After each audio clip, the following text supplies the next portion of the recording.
Black pepper is so common today that most people never think twice about it. It sits beside the salt in kitchens across the world, sprinkled onto everything from eggs to steak. But for centuries, this ordinary spice was one of the most valuable commodities on earth. Arab merchants controlled its movement across the East. Venetian traders dominated its distribution into Europe, and kingdoms grew rich protecting the routes that carried it. Yet the peppercorn itself is surprisingly ordinary. It's simply the dried fruit of a climbing vine. And here's what most people never realize. Black, white, green, and red pepper aren't different plants at all. They're the exact same berry, harvested at different stages of ripeness and processed in different ways. Today, black pepper has become so abundant that it's easy to forget it once influenced the course of world history. But while black pepper dominated global trade for centuries, another spice would spread across the planet faster than almost any food in history. Today, chili is the most consumed spice in the world by volume. It's difficult to imagine Indian curries, Thai stir-fries, Korean kimchi, or Mexican salsa without it. Yet before the late 1400s, none of these cuisines had ever tasted chili. The plant originated in what is now Mexico, where it had been cultivated for thousands of years. Everything changed when European explorers reached the Americas.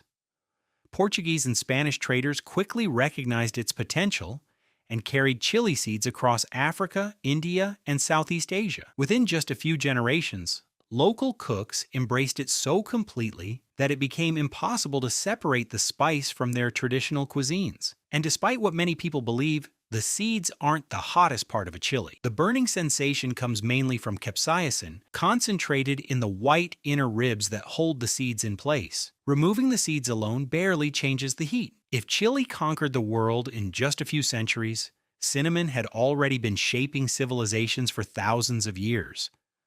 Most people assume the cinnamon in their kitchen is the real thing. In reality, much of what's sold around the world is cassia, a close relative with a stronger, sharper flavor. True Ceylon cinnamon, native to Sri Lanka, is softer, sweeter, and far less common. Harvesting cinnamon is surprisingly delicate. Farmers cut young branches, strip away the rough outer bark, then carefully peel off the thin inner layer. As it dries, that bark naturally curls into the familiar quills found in stores today. From sweet pastries to savory dishes, cinnamon has become one of the world's most recognizable flavors. But the next spice hides in an even more unexpected place. A clove isn't a seed or a fruit. It's an unopened flower bud. Harvesters pick each bud by hand before it blooms. As they dry under the sun, they transform from soft pink to the deep brown cloves used in kitchens worldwide. For centuries, cloves grew naturally on only a handful of tiny islands in present-day Indonesia. Their rarity made them incredibly valuable. European colonial powers fought fiercely to control these islands,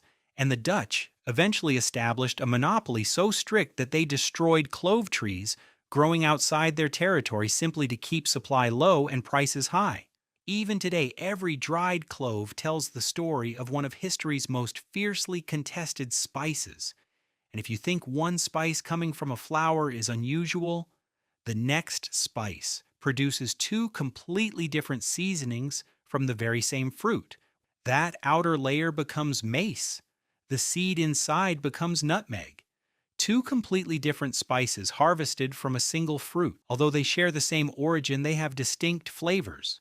Nutmeg is warm, rich, and familiar, while mace is lighter, sweeter, and often considered more refined. Like cloves, both spices trace their origins to a small group of islands in present-day Indonesia. Today, nutmeg flavors everything from pumpkin spice to bechamel sauce, while mace quietly appears in baked goods, sausages, and traditional recipes.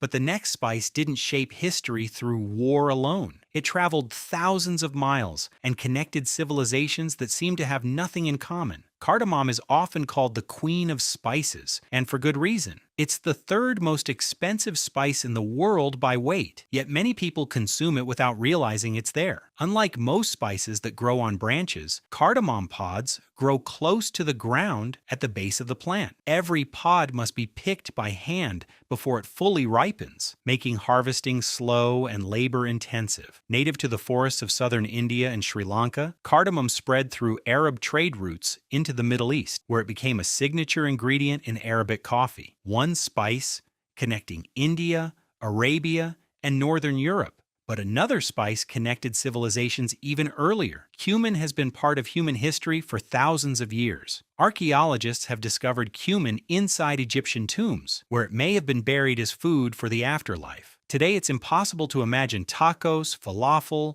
hummus, Indian dals, or countless spice blends without its unmistakable earthy aroma.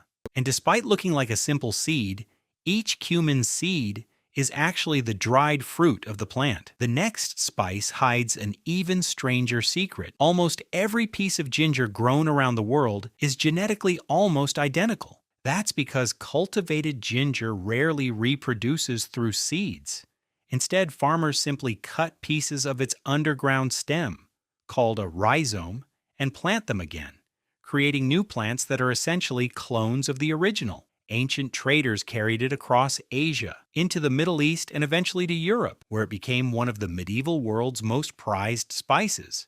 Its warm, spicy flavor now appears everywhere, from Japanese pickled ginger to gingerbread and Thai curries. Growing underground beside ginger is another famous spice that's impossible to mistake. Slice open a fresh turmeric rhizome, and you're greeted by an intense golden orange color. That color comes from curcumin, a natural compound so powerful it can permanently stain hands, clothes, wooden cutting boards, and almost anything else it touches. Long before turmeric became famous worldwide, it was already being used across South Asia as both a cooking spice and a natural dye. In parts of Europe, it was even known as Indian saffron, thanks to its brilliant color. Today, turmeric gives curry powder its familiar golden appearance and colors countless foods around the world. But despite its vivid color, it isn't the world's most valuable spice. That title belongs to something harvested one flower at a time. Saffron has been prized for thousands of years, often selling for more than its weight in gold.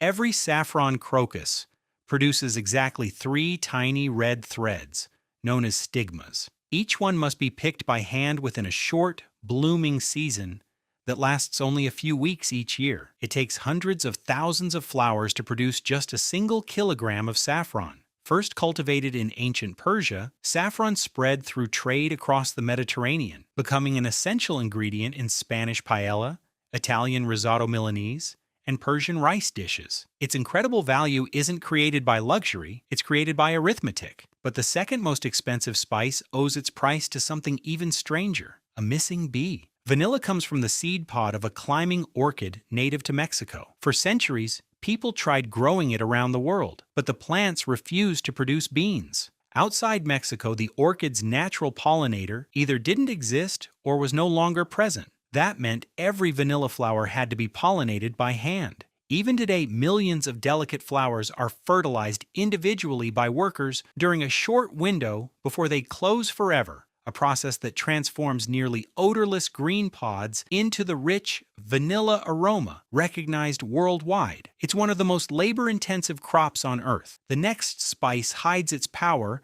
until the very last moment. A dry mustard seed barely smells like anything, but crush it, mix it with water, and within minutes it transforms into the sharp, pungent flavor found in mustard. The heat isn't stored inside the seed itself. It's created by a chemical reaction that only begins once the seed is broken and exposed to moisture. For thousands of years, different varieties of mustard have been cultivated across the Middle East, the Mediterranean, and the Himalayas. And despite its bright yellow appearance, prepared mustard gets most of its color not from the seed, but from turmeric added during processing.